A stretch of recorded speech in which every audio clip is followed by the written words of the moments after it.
Welcome to our channel the wanderlust 08।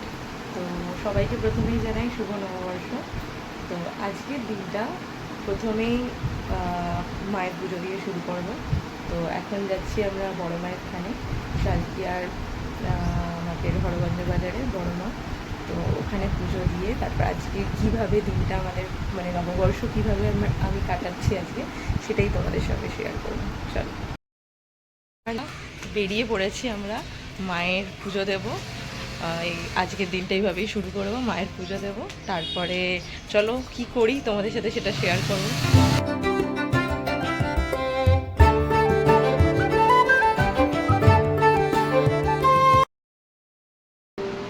আমি almost ready, একটু বিকেলবেলা বেরোবো একটু ঘুরতে।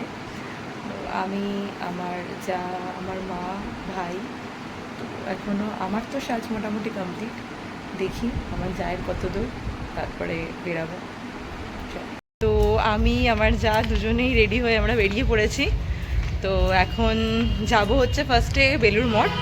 ওখানে বেলুড় মঠ থেকে ঘুরে তারপর কোথায় যাব সেটা তোমাদেরকে তারপরে দেখাবো। এখন আপাতত টোটোতে উঠি, দেন বেলুড় মঠ যাই, তারপর তোমাদেরকে দেখাচ্ছি ওখান থেকে কোথায় যাবো।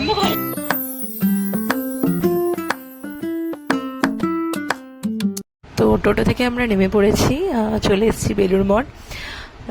তো এরপর ইচ্ছা আছে একটু আদ্যাপীঠ যাওয়ার, দেখা যাক টাইমের মধ্যে পসিবল হলে দেন যাব। সব থেকে কী বলো তো, বেলুড় মঠের একটা জিনিস ভালো লাগে, যেটা হচ্ছে দেখো চারিদিকে ফুলের গাছ লাগানো, বিভিন্ন ভ্যারাইটিস ফুল।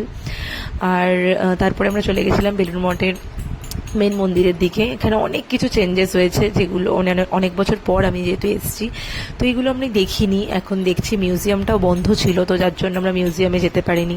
মিডলে একটা নতুন গেট বানিয়েছে, যেটা আগে ছিল না, খুব সুন্দর পরিষ্কার পরিচ্ছন্ন। আর এই হচ্ছে আমাদের রামকৃষ্ণদেবের মেন মন্দির, খুব সুন্দর সাজানো গোছানো। চারিদিকে দেখো, এখানে নিয়ম শৃঙ্খলাটা সব থেকে আমার খুব ভালো লাগে, এত সুন্দর এখানে নিয়ম শৃঙ্খলা, রাস্তাঘাট পরিষ্কার পুরো। আর দেখো চারিদিকে ফুলের গাছ লাগানো, খুব সুন্দর।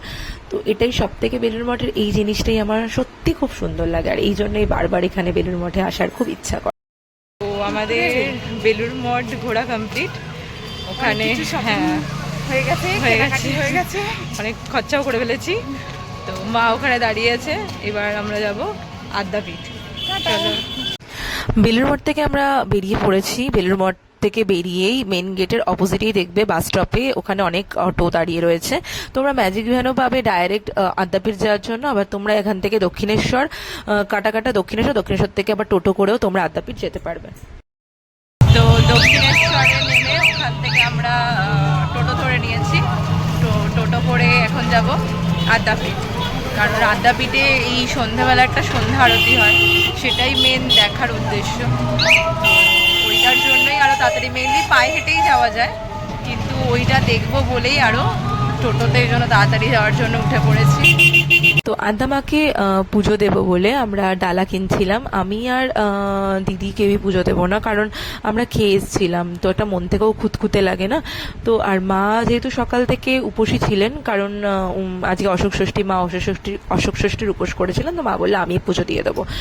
আর এখান থেকে আদ্যা মায়ের মন্দির শুরু হচ্ছে, এখানে বাসন্তী পুজো হচ্ছিল। আর মায়ের মন্দিরের পাশে তোমরা অনেকগুলো ছোট ছোট মন্দির দেখতে পাবে, যেখানে অনেকগুলো শিব ঠাকুর রয়েছে।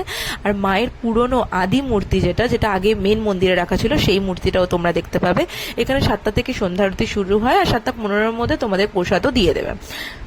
এখানে ডাইরেক্ট মায়ের মন্দিরে ঢুকে মাকে দর্শন করা যায় না, তো এখানে আদ্যা মায়ের মন্দিরের অপোজিটেই একটা নাট মন্দির মতন করা আছে, যেখান থেকে সবাই বসে মাকে দর্শন করতে পারবে। তো এই মায়ের দরজা আস্তে আস্তে খুলছে। এখানে সন্ধ্যাবেলাটা খুব সুন্দর আরতি, গান বাজনা হয়ে মায়ের সন্ধ্যা আরতির আহ্বান করা হয়। তো আস্তে আস্তে আমি যতটুকু পেরেছি এখানে ভিডিওটা নেওয়ার চেষ্টা করেছি। বিশাল ভিড়, মায়ের ওইটুকুনি দর্শন পাওয়ার জন্য এতটা ভিড় মানুষের।